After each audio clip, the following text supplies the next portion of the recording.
aujourd'hui à Ensisheim pour procéder au déplacement de deux nids de cigognes, deux nids qui sont nichés sur des pylônes, dans des installations totem, pour pouvoir procéder à des maintenances et à la sécurisation de nos infras.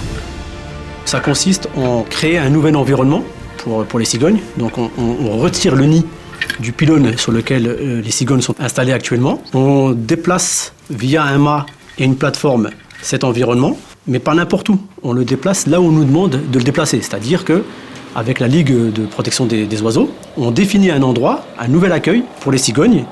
Et c'est à ce moment-là, et seulement à ce moment-là, qu'on procède au déplacement technique du nid. C'est vraiment un travail qui se fait de manière collégiale entre des instances, la préfecture, la mairie, des gens qui sont compétents quant à la manière dont vivent les oiseaux, la LPO, et un prestataire technique qui va s'occuper de faire le déplacement.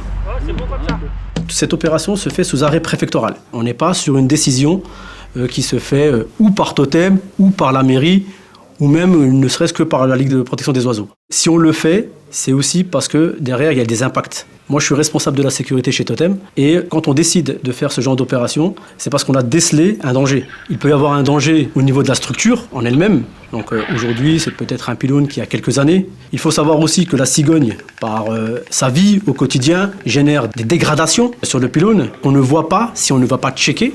Et pour qu'on puisse s'assurer que la structure est de bonne qualité, qu'elle n'est pas dangereuse, que ce soit pour les riverains ou pour des différents opérateurs qui peuvent être sur la structure, on a besoin de déplacer le nid pour pouvoir corriger tout cela.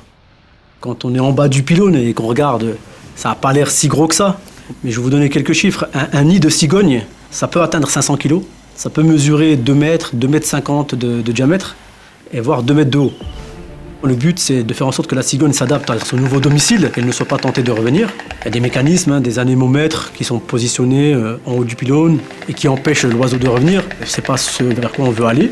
Et il y a des modèles aujourd'hui qui sont maîtrisés chez Enedis. C'est la création de plateformes. Lorsqu'on va construire un pylône, un site neuf, on va se retrouver avec un jour ou l'autre un nid de cigogne. Donc tant qu'à faire, lui préparer son dortoir et partir du principe que ça doit être étudié dès le départ à la conception.